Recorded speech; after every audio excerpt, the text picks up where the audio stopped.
আসসালামু আলাইকুম প্রিয় ভিউয়ার্স, আশা করি আপনারা সবাই সুস্থ আছেন এবং ভালো আছেন। নিয়মিত স্বাস্থ্য তথ্য ও ঔষধ পরিচিতি পর্বে আপনাকে স্বাগতম।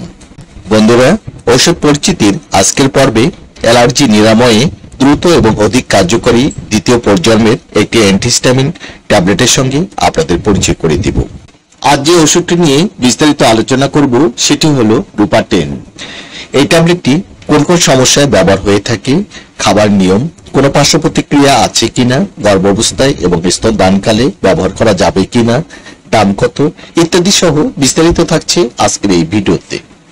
ভিডিওটি শুরু করার আগে আপনার কাছে ছোট্ট একটি আবেদন, আপনি এই চ্যানেলে নতুন হয়ে থাকলে এবং নিয়মিত স্বাস্থ্য তথ্য ও কোন ঔষধের কি কাজ জানতে আগ্রহী হলে চ্যানেলটিকে সাবস্ক্রাইব করে আমার সঙ্গে থাকুন।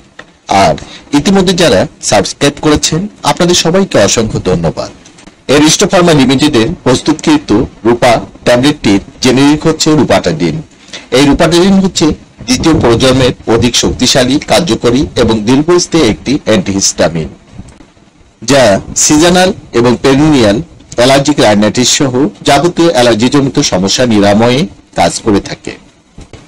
সিজনাল অ্যালার্জিক রাইনাইটিস হচ্ছে ঋতুর পরিবর্তনের সঙ্গে সঙ্গে যেসব অ্যালার্জিজনিত সমস্যাগুলি দেখা দেয়, যেমন সর্দি, হাঁচি কাশি, নাক দিয়ে পানি ঝরা, নাক বন্ধ হয়ে যাওয়া, ত্বকের চুলকানি, ফুসকুড়ি, ত্বক লাল হয়ে যাওয়া, ত্বকের প্রদাহ, চোখের চুলকানি, চোখ লাল হয়ে যাওয়া ইত্যাদি। পেরিনিয়াল অ্যালার্জি হচ্ছে দীর্ঘস্থায়ী বা দীর্ঘমেয়াদী অ্যালার্জি, যেমন দাঁত, একজিমা, বিখাউস বা ফাঙ্গাল সংক্রমণের কারণে ত্বকের চুলকানি বা প্রদাহ ইত্যাদি অ্যালার্জিজনিত সমস্যায় রূপা ট্যাবলেটটি একজন চিকিৎসক সফলতার সাথে ব্যবহারের পরামর্শ দিয়ে থাকেন। ফার্স্ট জেনারেশনের যে সকল অ্যান্টিহিস্টামিন ঔষধগুলি রয়েছে সেগুলি দিনে 2 থেকে 3 বার সেবন করতে হয় এবং পার্শ্ব প্রতিক্রিয়া হিসাবে তন্দ্রাচ্ছন্ন, ঘুম ভাব, মুখ শুকিয়ে যাওয়া, মেজাজ খিটমিটে হওয়া ইত্যাদি উপসর্গ বেশি দেখা যায়। পাশাপাশি রূপা-10 সেকেন্ড জেনারেশনের অ্যান্টিহিস্টামিন হওয়ায় সেবন মাত্রাও কম এবং পার্শ্ব প্রতিক্রিয়াও কম। অর্থাৎ রূপা-10 24 ঘন্টা মাত্র একটি ট্যাবলেট গ্রহণ করতে হয় এবং রূপা-10 সেবনে তন্দ্রাচ্ছন্ন, ঘুম ভাব বা মাথা ঝিমঝিম করার মতো তেমন কোনো পার্শ্ব প্রতিক্রিয়া পরিলক্ষিত হয় না।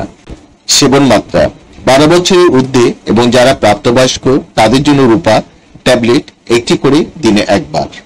2 বছর থেকে 11 বছর বয়সের শিশুদের জন্য রূপা সিরাপ রয়েছে, যা দৈহিক ওজনের উপর ভিত্তি করে একজন চিকিৎসক সেবন মাত্রা নির্ধারণ করে থাকেন।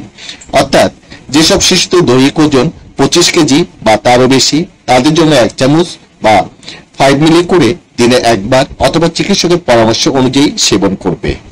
10 কেজি থেকে 25 কেজি ওজনের শিশুদের জন্য হাফ চামচ বা 2.5 মিলি করে দিনে একবার অথবা চিকিৎসকের পরামর্শ অনুযায়ী সেবন করবে। গর্ভাবস্থায় সেবন রূপা-10 প্রেগন্যান্সি ক্যাটাগরি বি। গর্ভাবস্থায় ব্যবহারের তেমন কোনো সুনির্দিষ্ট তথ্য পাওয়া যায়নি, সেক্ষেত্রে রোগীর তীব্রতার উপর নির্ভর করে চিকিৎসকের পরামর্শ অনুযায়ী ব্যবহার করা যেতে পারে। স্তনদানকালে এই ওষুধটি ব্যবহারে সাবধানতা অবলম্বন করা উচিত। রূপা ট্যাবলেটের পার্শ্ব প্রতিক্রিয়া খুবই সামান্য, তবে কারো কারো ক্ষেত্রে মাথা ব্যথা বা দুর্বলতা দেখা দিতে পারে, যা সহজেই নিরাময়যোগ্য।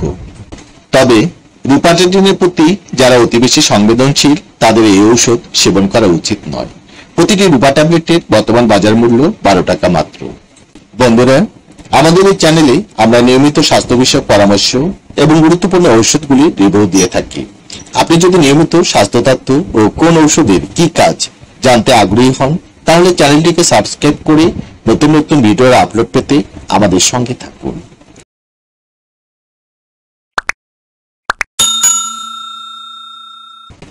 ধন্যবাদ বন্ধুরা, আপনারা সবাই সুস্থ থাকুন এবং ভালো থাকুন। আল্লাহ হাফেজ।